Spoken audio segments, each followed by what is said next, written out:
Good morning. Ayin Beis, volume 3. We are on page 1297. We finished the paragraph on 1297. So briefly, in this paragraph that began on 1296, a page before, we're continuing the theme of the two aliyahs of the Gershayim, of Havaya, Chatu, Merivov. And what is the two aliyahs and the two Yeridis? Because it goes up from Zah. Let's call Zah the emotional structure of existence that elevates to Arichampin, to Keser. And the second aliyah is from Keser to before the Tzimtzum. That was the general way he explained it earlier. Then he went into more details. Havaya D'Leila, Havaya D'Latata, Havaya D'Leila, to higher than Shmoi, to who? The Helam. So, and then you draw down the two levels of Kala, you draw down to the two levels of Chassidus, which is the Hamshacha, Chez Darga, which means a diminished level, Chez Darga, missing a level, Chez Darga, it's bring it downward. And therefore, you get the highest levels coming all the way down. As we learned before about Amida, that when you're standing in an upright position, which is a time of war against the opponents, Yechatu Merivov, where you're upright, you're not sitting, you're drawing from the highest levels of the Etzem all the way down to Zah and all the way to Biyah, to Bri Yitzir Asiyah. But how's that consistent with the fact that when we talk about the two levels of Chasanim, it is two gradations. It is two Hamshachas. One lesser than the other. In other words, the Hamshach in Atzilus is lower than the Hamshach that's higher than Atzilus, in the language that he said. So it's two stages. One from Atzmus HaMaitzil into the Reish HaNetzolim, from the core emanator to the Reish HaNetzolim. Why is he using that expression? Because that's most likely how it's discussed in the context of the two levels of Chassan. And the second is from Reish HaNetzolim to become a mokir la'er v'gilei hanimshach b'biyah, to then go into biyah, which is lower than Atzilus. And just to add to this question actually, I forgot to mention yesterday, is very reminiscent to a question that he asked all the way back in volume 2, when this whole topic began. As you may recall, this is a long parenthesis of over 500 pages that began in the middle of volume 2. And there, one of the key themes that he was addressing was, it's one thing if you bring a lakus into Atzilus. So Atzilus is a structure, and it's infinitely distant from that which is higher than Atzilus, but still it's a divine structure. So it's easier to understand how Chachma of Atzilus connects to the divine that's higher than Chachma. But then he said, how does it get into Biyah? Biyah is already a world of a Yesh. And a world of a Yesh now is through a parsa, partition, another tzimtzum. And how does Atzilus go into Biyah? Or, as he phrased it later in Ayin Beis in volume 2, I'm just connecting it to the central theme. He said, how do you bring pre-Tzimtzum consciousness into post-Tzimtzum reality when the whole existence is predicated on the Tzimtzum? As soon as you eliminate the Tzimtzum, existence ceases to be. That's why there was a Tzimtzum in the first place. So basically, that would seem to suggest that the Tzimtzum is a glass ceiling, and you can't go higher than that. And the answer is no, you could, because the whole purpose of the tzimtzum is really to bring gilui. It's not a tzimtzum it's not a concealment to conceal, it's a concealment to reveal. So its inner soul or inner purpose of the concealment is really revelation, which is very much going to be connected to a lot of what we're talking in general about, the tzimtzum bringing the gilui, or the tzimtzum itself being transformed to express the divine. Einoid. But bottom line is, that was the big question. And his answer was, we don't bypass the tzimtzum, we don't override it, we don't surrender to it, we transform it.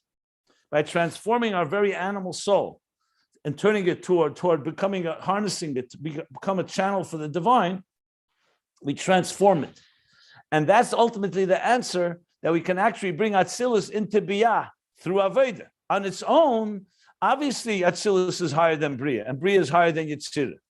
So reading this, it sounds very similar to that concept of the idea. Amida suggests that through the Aveda, we're now drawing from the highest levels, through Shefer, through Aveda, or tshuva ma'ava, or mitzvahs that are done with avarabba, mesiris nefesh, and b'chol meidecha. We draw all the way from the etzem, from who, all the way down to biyah, that the raglayim are touching the ground. Whereas in a sitting posture, you don't have that. So, but then we learn that chasanim reflects actually the gradations, 2 levels of chasanim. So he answered the question by saying that it's explained that these that chasan has 2 different experiences. There's chasan loshen yachid in the singular, and that's taka a seamless flow. That's in Zman HaBayis during the Beis Hamikdash. And we learn a little later that the full glory of that will be l'asad love.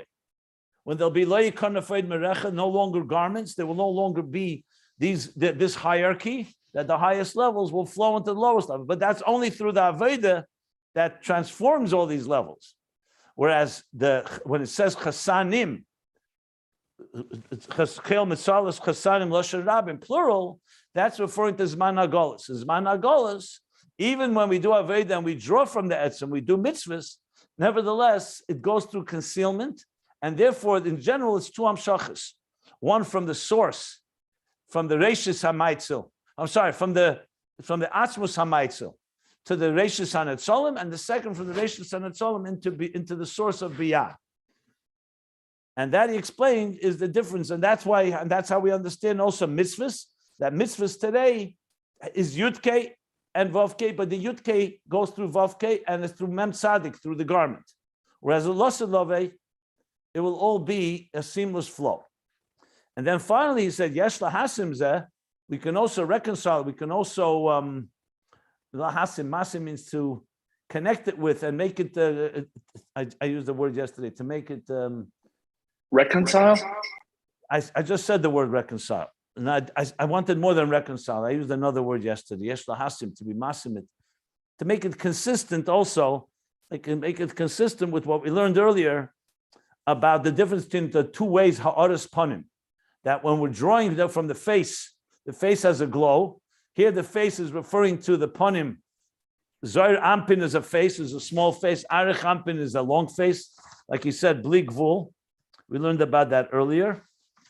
I want to see something about that. 1 second. If it's directly connected. Where was about Arich ampin and Zohar? Oh, here we are. Yeah.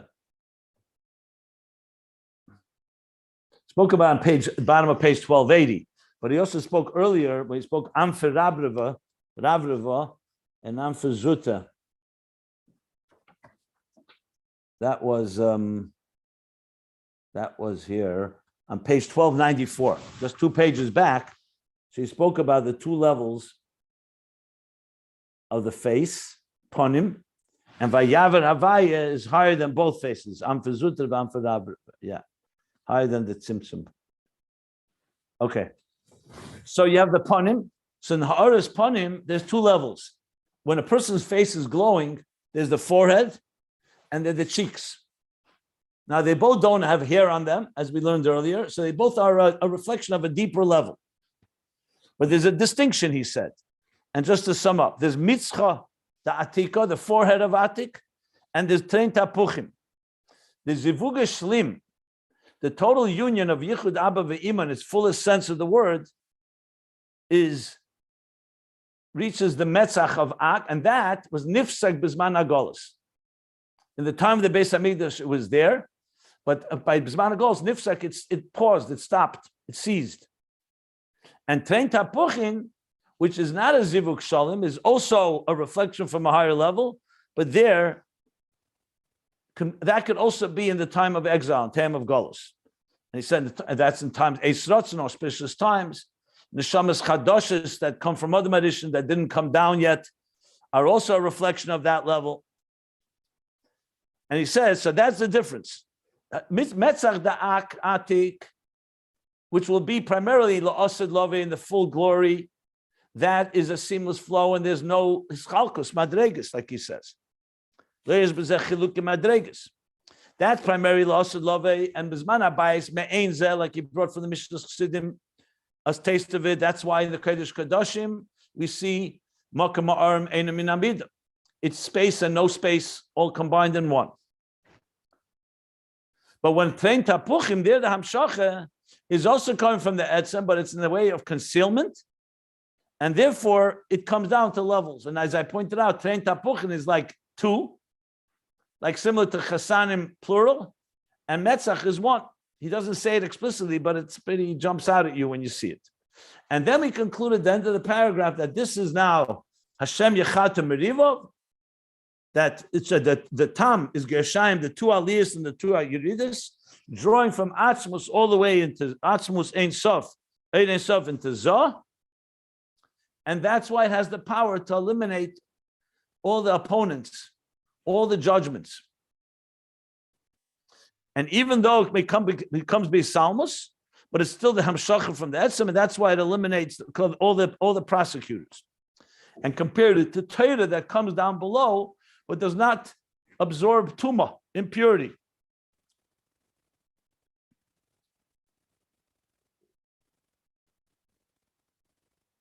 Yeah, Yechatim Merivi. Ikara Bittul, but the primary Bittul will be La'asavi, and that's why Yechatu is from the expression, not in the present, Yechatu, that they shall be, they will be eliminated. Because it's La'asa, that's when it'll be the primary. But nevertheless, we still have also now, through being Mamshech Atzmus Ein Sof, and he says every Rosh Hashanah, we have that ability, we through Tkiyah Shefer, we reach that level, and therefore we eliminate the judgments and the prosecutions. And with that, we concluded the paragraph close to the bottom of 1297. And any questions on what we just reviewed and what we learned yesterday? Could you say what are the two aliyas and the two yeridus? This is both in Tvein Tapuchim, right? Tvein Tapuchim is the second one. The second is Mitzchadat. You're asking me in the context of Metzach of Atik and Tvein Tapuchim, or in general the two aliyas and two yeridus? No, if the two aliyas, if they are only in Tvein Tapuchim, or it's being divided between Mitzvah the Atik. The Metzach the Atik is one level, and Tvein Tapuchim is the second level. What are you saying? Okay, good. Thank you.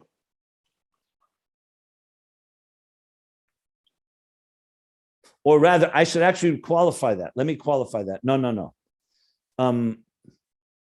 No, I want to correct myself. He compared Tvein Tapuchim and Metzach to the difference between Zman HaBayis and Zman HaGolus. Then Zman HaBayis and Losed Lovi, that radiates from Metzach, which is like one level of Chosen, where the Hamshacha just comes in a seamless flow. Whereas Tvein Tapuchim is Bizman HaBayis, Bizman HaGolus, and there it comes into two stages. So we're talking only the Yeridus now. The Aliyas he spoke about, the Gershayim is two Aliyas. One Aliyas from Zod to Keser, and second from Keser to before the Tzimtzum, as we learned. Or from Vovke to Yudke, or from Shmoi to Hu. And then there's two Amshachas, one from Hu to Yudke, and from Yudke to Vovke.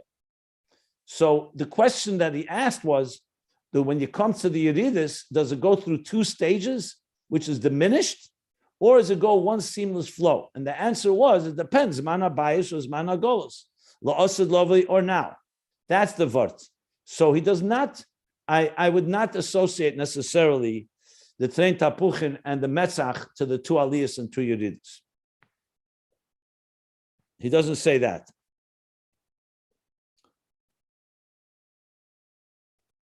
Okay? Thanks. Good. So now, let's go to the next paragraph now.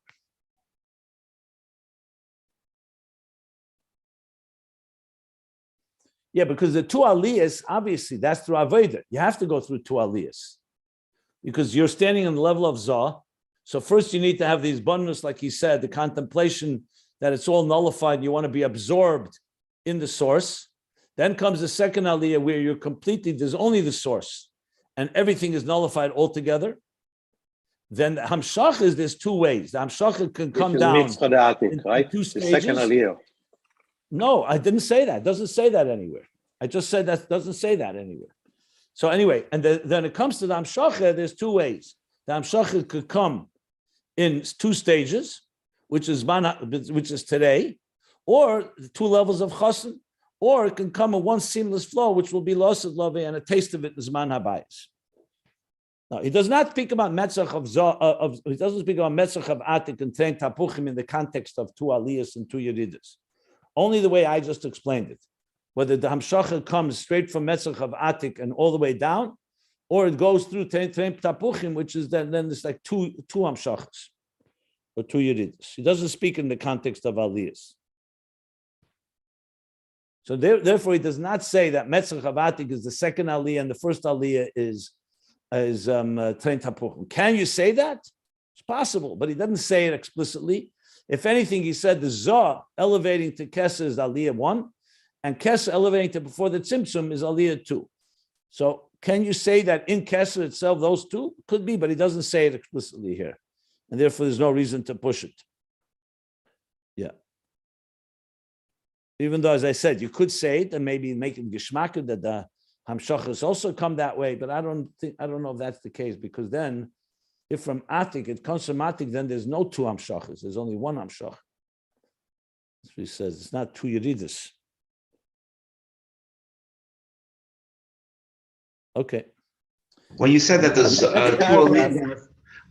two Aliyahs, Rabbi, from Zoh into what was it, Kesser, and then and Kesser into Lifnei Tzimtzum.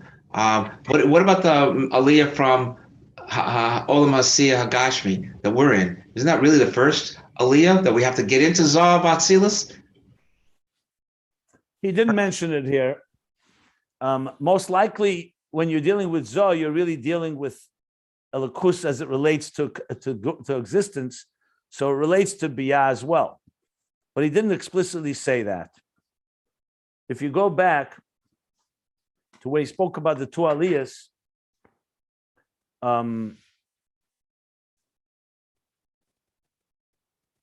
it began, where was the topic began? On page 1292.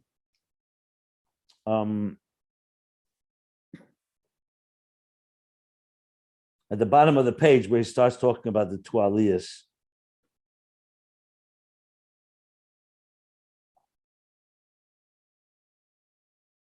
Aliyah Zoh, you'll see there, he says clearly, B'chinas Arich v'Atik, B'chinas Primis HaKeser, and the second Aliyah on page 1293, that Primis HaKeser goes to Atzmus Ein Sof. That's the way he described it there. Then he went down below, he talked about, I would say Zoh includes the Avodah from the lowest levels as well, though he doesn't state it explicitly. He does state it in the lower level of Kala was the bonus of the neshama in the body. There he did say the neshama in the guf below contemplates how godliness energizes all of existence. That was on page 1295. And then how it's all just a reflection and its source is completely nullified, and therefore causing the yearning and longing to be encompassed and absorbed in the source. So there he clearly spoke about it in the context of Biyah, in Avodah. But generally, when you speak Zoh and Atzilus compared to higher, you're talking about Atzilus as it relates to lower levels, and that is elevated. So it's connected. It's just a matter of which level you're talking about. Just like he spoke before the Tzimtzum itself, you go back, the long parentheses, on page 1294, he spoke also before the Tzimtzum itself, you have these two levels. So you could also say, it's on all the different places, you could always find, relatively speaking, these two Aliyahs. Though in general, it's the structure the way he described it here. So this is a common, as you can say, a common given, a common axiom or a principle in Chassidus that any level can be explained on any level, really. There's Atzilus and Asiyah, there's Atzilus and Atzilus. So everything is like a microcosm of everything else. That's a general rule. Okay. But if the whole idea is the avoda of transforming the tzimtzum, it seems like the hardest part and the most difficult is for us to rocket up from this world to Nefesh Bahamas and so on into Zohar. That to get there is I would think is the hardest booster, and then before we can get up from Zohar. Remember, so that's why Ayin Beis consists of. We're ready on page 1297. So the Rebbe Rashab can't say everything on the same page. That's why when you learn Ayin Beis, if you really want to master it, you need to know the whole theme. Different places he talks about different aspects. This concept of transforming the animal soul and from the lowest levels was discussed at length in volume 2. So he doesn't have to go over it again here. He already explained that. I brought it in here. Here he's speaking on it on a little higher levels, but it's the same concept, but on a higher level. He's not discussing now. If you want the whole Hemshech Ayin Beis, correct. Obviously, the Avedas all starts from below in this lowest of worlds. But here he's talking about on many levels. Remember, even Gvuras, he spoke about the harsh, sadistic, and cruel severities, and he also spoke about Gvuras Kadeshis, the severities of Bnei Elikim, which are coming to challenge Chesed, but they're coming from a holy place. They're not coming from a negative place, even though they too have to be sweetened and have to be nullified. So it all depends where you're. I mean, that's why it's critical to understand. There's a big Seder Shtalshlus, and there's many, many different levels that need to be addressed. You have to just know where you're at. That's why I'm so adamant always to know what we're learning right now. Obviously, it connects to the larger theme, as I just explained. So it depends where you really want to focus on. Like here, he's not really going deeply into the animal soul and what it has to do. Even though the lower level of Kala, he did explain the Avodah, and that's maybe why, because he wanted to connect it back to what are we supposed to do to reach these levels. But like I explained many times, you have to find it within your heart and soul. Each person has their b'chol levavcha, b'chol nafshecha, b'chol meidecha. Each person has their two aliyas relative to where you're at. In the Rebbe Rashab is laying out the whole map, both in the Shtalshlus and before the Tzimtzum, where these levels are at. But at the end of the day, if you want to apply this, Chassidus applied, you have to find where you're at, where you can say today, in my avodah, my davening, in my avodas Hashem, I find these two dimensions. That's how I would suggest we go about it. And so we have to distinguish between here, he's laying it all out for all people. Everyone can learn this mimer no matter what level you're at. And then there's applying it to your particular place where you're at, which is where it really comes alive. Okay? But the tachlis of all of this is Ein Oid, which is the transformation. We'll get to that. He's going to talk about that a lot more soon. But yeah, that is the central theme that began volume 3. But he hasn't yet talked about total transformation. So far, he's talked about eliminating the Gvuras and bringing down into Zoh the highest levels of the Etzem, yeah. So we'll get there. Next page, actually, he's going to go back now to not just eliminating, but transforming, which is where it all began. If you remember, mitzvahs alone just draw down the Ohr into the Keli.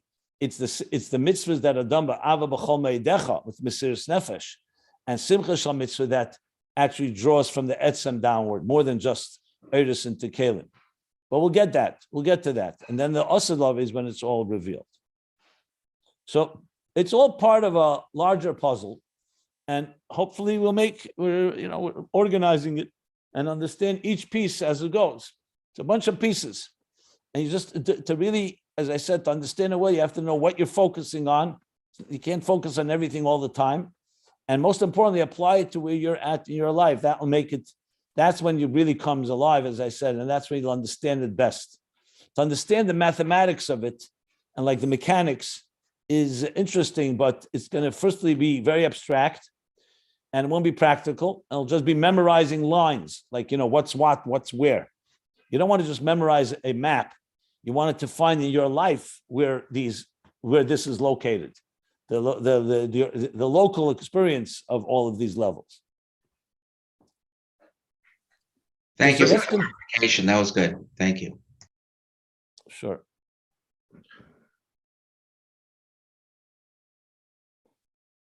Because I mentioned a number of times, I learned in Yeshiva Chassidus. They taught us Chassidus. I learned by some of our top mashpiyim. And so I'm pretty privy to what they taught, what they didn't teach. And I, especially in my classes, in this class and other shiurim, I put a lot of focus on the things they didn't teach, which was, we learned a lot of levels.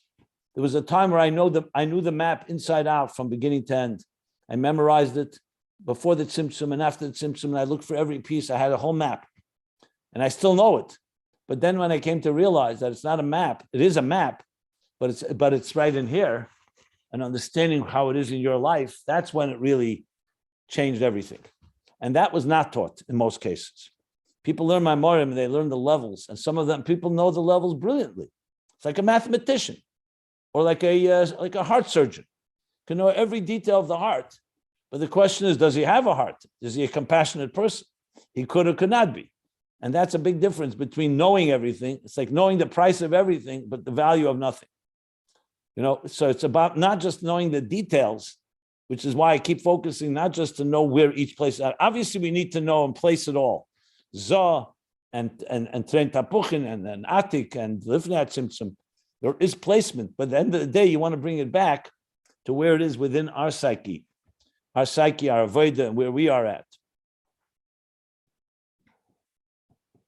At the end of the day, you want to say, okay, God forbid if there's any dinim or gvuras in my life, and a person, let's say, has different severities or different things that are happening, challenges in life.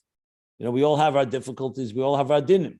What can we do to so-called mitigate it and somewhat weaken it, if not completely eliminate it? That would be like the real practical application.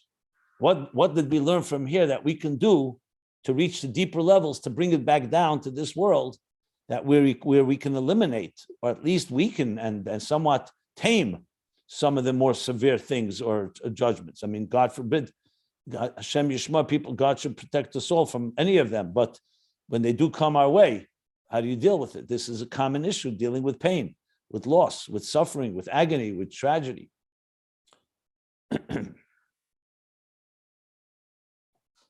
Like in last week, I was farbrengen a few times, once for the 30th anniversary of the yahrzeit of Mrs. Lapine, Hashem Yinkum Dama, and then they asked me to speak at the Shloshim for Rabbi Wilhelm, Zusha Wilhelm.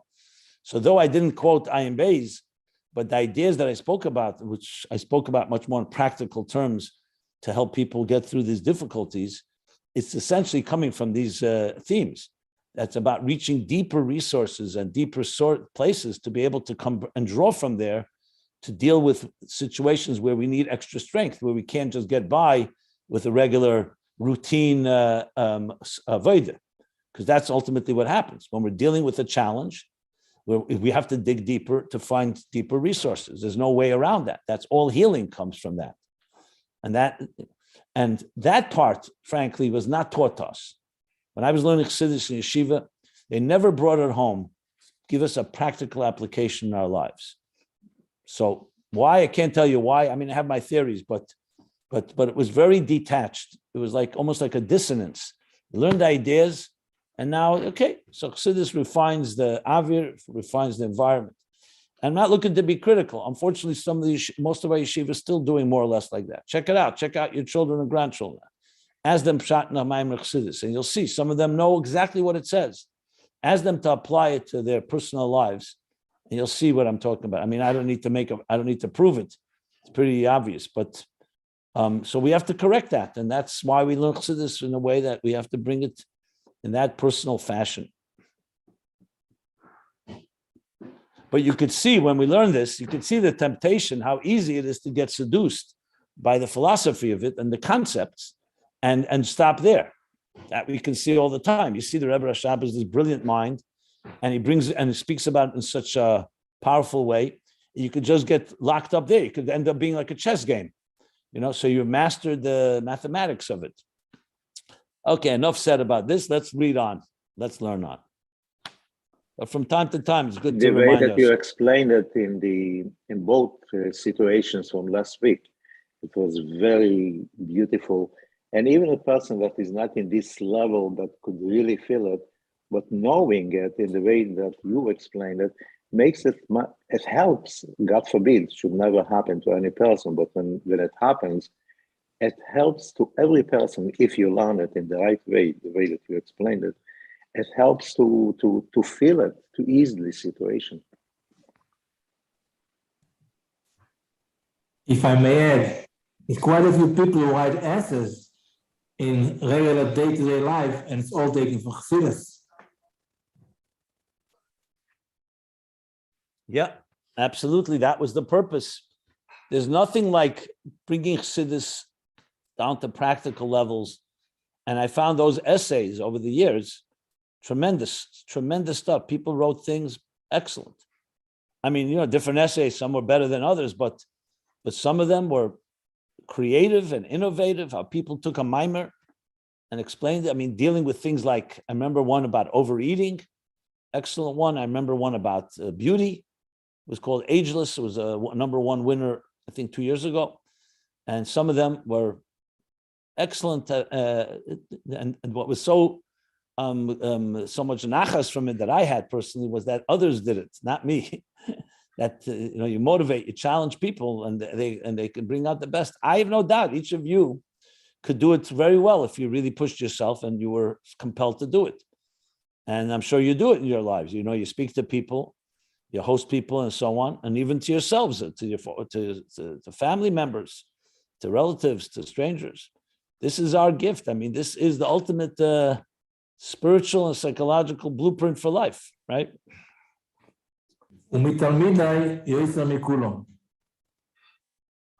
Yeah. So let's continue. I'm reading from now the bottom paragraph on page 1297. The Yesh Leimar, Oid. So you see, it's interesting. The Rebbe Rashab is like, you can see he's tying together a lot of things here. Because you see the Yesh Lahasim, the language. We said Yesh Lahasim, and before he said, Mitzvos. So a lot of things coming together. So now he's going to connect one more thing into this equation here. So in case you have it all figured out, here's yet another one to wrap your head around. So he's going to bring in what we learned earlier, page 1282. So we're talking about 15 pages back, where he talked about the difference between Torah and Mitzvos. So far we talked about Mitzvos. Remember, the difference between Torah and Mitzvos, he said, let me just say what we learned, then we'll learn inside. That in Shem Havaya itself, Mitzvos are the Kalim, and Torah Ohr is the Ohr. That's what he spoke about. So on page 1282 and 1285-86, I marked it down for myself here, where he brought the difference between Torah and Mitzvos, and both of them are still not the neshamas that are higher than them. They're both in the level of Shemoi. So here's what he says now, and he's bringing this now also to help explain this idea.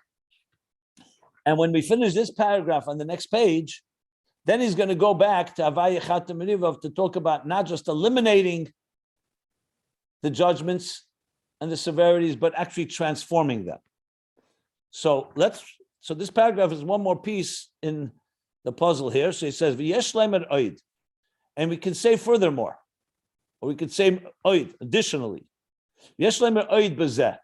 In this matter, we can say an additional point. According to what was discussed earlier, ben Torah and mitzvahs, the difference between Torah and mitzvahs in this context, the Torah b'chinas ha'or de Shem Havaya. Torah is the light, the energy in Shem Havaya, u'mitzvahs and b'chinas ha'osi is the Havaya, and mitzvahs is the letters of Shem Havaya. So Shem Havaya has letters, but it also has energy. It has the Yud Kei Vav Kei, like we said, the mitzvahs are tziluyis. In the Yud Kei Vav Kei, mitzvah is Mem Tzadik Vav Hei is Yud Kei Vav Kei, and the Torah is the Ohr of Shem Havaya. Like everything has Ohr and Osis, or Kelim. Val Kain, and this is all we learned earlier. But b'mitzvahs hamshacha b'chinas hachitzenius levad, and that's why, again, relatively speaking, mitzvahs reach deeper of the creation of existence, because the creation of existence comes from the divine energy and the asar ma'amaris milad yeta, which is relatively a much more diminished flow of the divine. And mitzvahs connects to Havaya, which is higher than Elikim, but compared to that which is higher than mitzvahs, mitzvahs is the oisius of Havaya, and that's only chitzenius levad, like he said, the chitzenius of the pnimius we learned earlier. The chitzenius of the etzem. Behind the chitzenius, the pnimius ha'or, says it here again, which means the outer expression of the pnimius ha'or in Havaya. That's why it's the letters. So now that we learned earlier. Now, how does that connect to what we learn now? So he's going to now connect it to this discussion.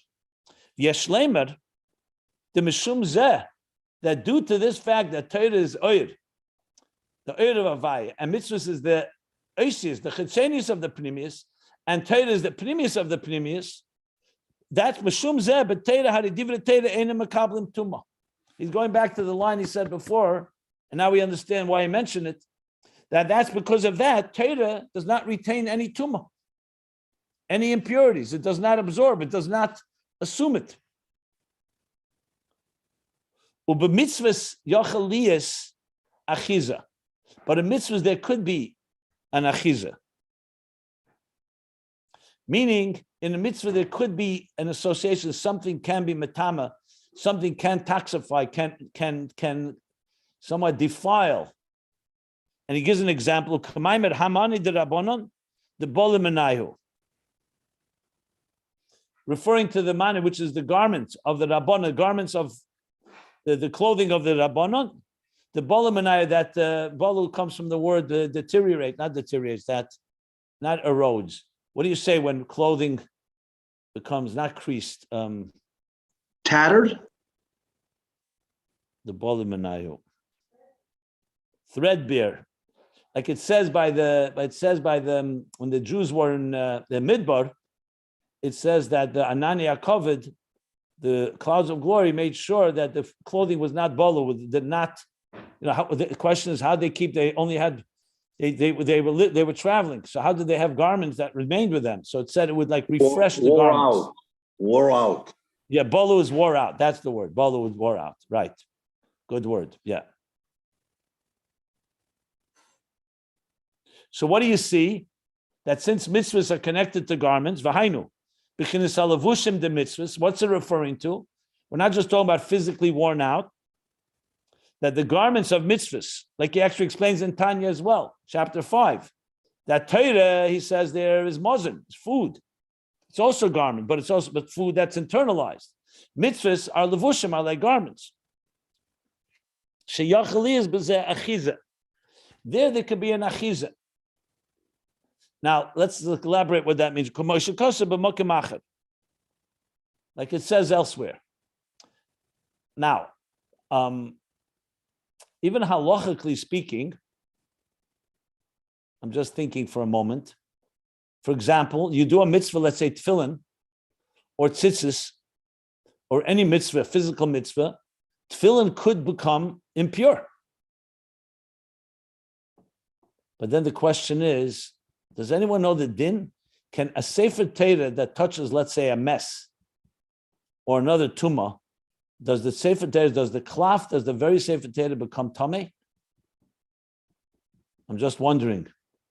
Is when we say divrei Torah, ein mekabel tumah, is he talking about the words of Torah, or even the very physical Torah? Anyone knows the din about that? Is there a difference, or maybe there is no difference? The Chachamim made a takone. People would hide his throwing, and it was eaten up by whatever it is, rodents. Yeah. Made a takone. So midrabanon. In other words, midaraisa, I think the sefer cannot become tummy. The tumor which schar is dafke midrabanon. Okay, I have to look into it, but regardless, definitely on a spiritual level, he's saying because mitzvahs. Because mitzvahs are more connected to the chitzenius, meaning they manifest also in the physical sense of the word. We learned earlier that the vavke of mitzvahs is as they come into gashmias. So there's achiza is a word that Chassidus used. The word achiza literally means a grasp. But when you say achiza, it's like achiza sachitzenim. The negative energies, the toxic impurities, or the when we say the spiritual the toxins, they have something they can hold on to. Like, for example, just to give an example, al pitera, when a human being is alive, so a human body, you find that when, God forbid, when does a body become tameh? Only after death, after the soul leaves the body. Why? because the kedusha of the neshama is not there so-called to protect it. It's similar to, God forbid, if a person dies, a corpse, you start seeing the maggots and the bacteria and all the toxins begin to eat away at it. As long as someone's alive, it does not happen. So the bottom line is, the point is that tumah has achiza only when there's no protection. It's like when you're protected well and immunized against toxins. So in that context, when you say achizas, there's some things where the toxins can hold on to, can grasp onto, and they can glean energy from. And there are places they can't glean energy. When there's too much kedusha, the klippa can't attract energy. That's why it says in Chassidus that for klippa to get energy, it has to come from one or two places. Either from indifference, like shmomis yadayim tetapish, that by a king in his palace, like you can see, like when in the cobwebs will go in places where people don't walk, or the uniqueness achitzeim will only come, let's say under the table, somebody throws a bone down, so something can come to eat that bone. But on the table itself, where the kedusha reigns, there's no room for a klippa to come. The second way is when there's a lot of tzimtzumim, the opposite extreme, that there's so little ohr and light. That's where the maggots and all the bacteria gather. So it's either comes from a very great light that's indifferent because it's so high up, and so it's like ignores, and therefore it's like, like you say, pickpockets come to the wedding. By the Rebbe's wedding, they say there was a lot of pickpockets. There was a lot of happiness and a lot of things going on. That's where the Ganovim can come because nobody notices them. They can smuggle themselves in, or the opposite, where there's no one watching because there's so much concealment. So achizas achitzenim happens in one of those two circumstances. Bottom line is here, he's saying that the mitzvahs, because they do come down in oisius, they're rooted in oisius, so when they come down, it could be an achiza in a mitzvah. Whereas Torah does not have that, because Torah is coming from the pnimius, not the chitzenius of the pnimius, and that's why it does not have that ability. Now, interestingly, I mentioned yesterday that these paragraphs were made by the publisher, not by the Rebbe Rashab. I would not have made a paragraph here, because when I read the paragraph, I thought this is going to be a new topic. This is actually just a continuation of what he just said before about Torah not being makabel tumah. So really, the Yesh Lemer Oid is not a general, first I thought he's coming to say a new idea. He's actually just continuing and saying why Torah, like Torah is more a level that the higher levels of Kedusha, even when they come down below, so they repel any impurity. Repel is another good word. Mitzvos there can be some impurity that can attach itself to it. So this is really a continuation of what we just learned. Can I ask a practical question? Can I ask a practical question? Hold on. One second. I'll stop for questions. Just give me a minute. 1 second. I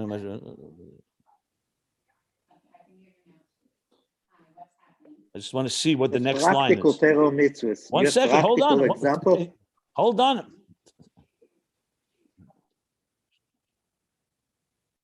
One minute, please. I'm just looking what says afterwards. If we can stop here. I think so.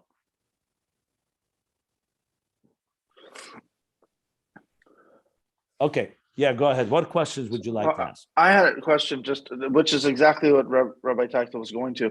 As a practical matter, just in Balabatisha language, the idea that mitzvahs can be makabel tumah versus Torah cannot. He doesn't say makabel tumah. He says achiza.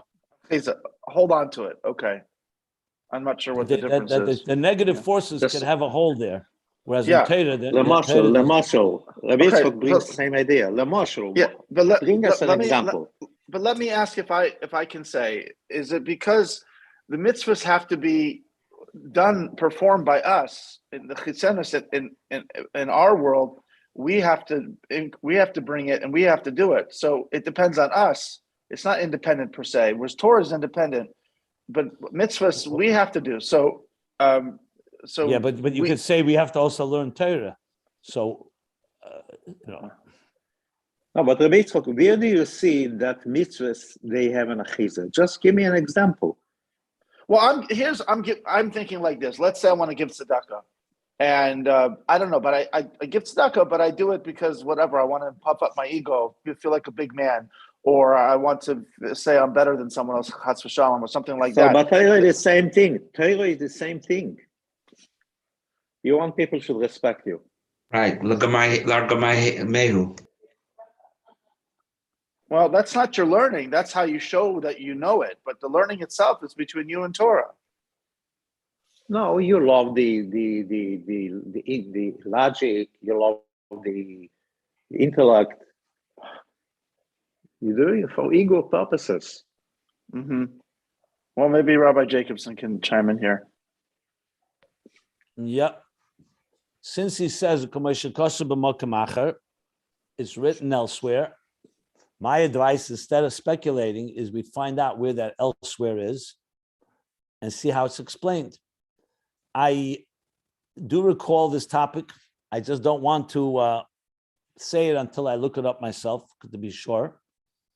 And as you know, I don't like to speculate. I have some theories about it. I think I asked before whether halachically is there a difference between a Sefer Torah and, let's say, an esrog. Esrog can be arla. But the esrog, then, if it's yes, and is there a difference in halacha, or is he talking about the divrei Torah?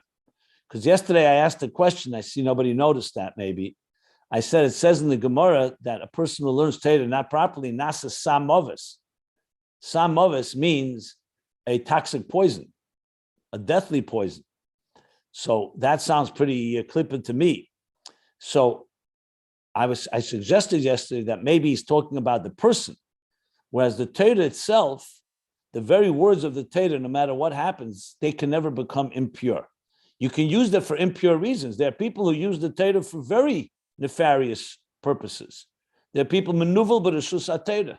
People use Torah and they use things in the Torah. They quote Torah to hurt other human beings.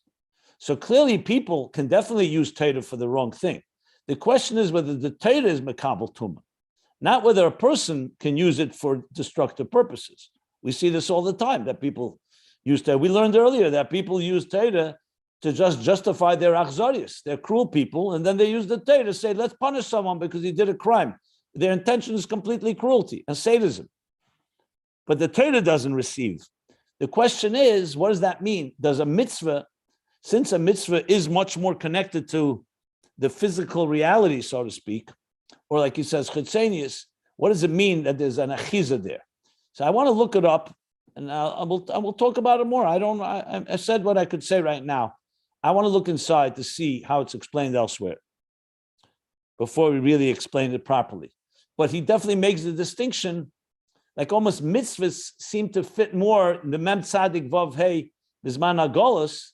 That's why it can have tumah. Whereas Torah, like his example was, Torah does not repels tumah, because Torah is more like the metzach of atik. So even as it comes down below in a concealed state, it still retains that element that does not assume the impurities. That's where he came to explain the difference between why he brought Torah. So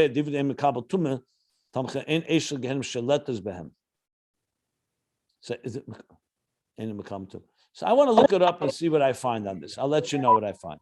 Had a superficial look. I just looked it up and Googled it, and it does say a whole discussion about chapter 147, Shulchan Aruch, that the kisveh, that it still applies today. They made a gezerah that that a Torah can bring that there are two independent gezerahs made on kisveh HaKodesh. That one was that it is matame truma, because there was a tendency to store the truma next to the Torah in the Aron Kodesh, and then there was another one, a second gezerah that was made that a Torah made would be matame one's hands. So there apparently is some discussion about that it can apparently, it's a very superficial thing that I just looked up, but looks I like also want to look up the Gemara that says Divrei Torah ein makabel tumah. What does Gemara actually mean? I just want to do a little research. If somebody wants to do the research, by all means, the more we know about this, the better it is. It's a topic that is worthy of looking into. Yeah. Yeah. By the way, I will say that the next line, we'll stop here, but the next line, Lefize Yeshlemer, should be a new paragraph. I think. But regardless, we'll learn it. So we'll stop here. 4 lines from the bottom of page 1297.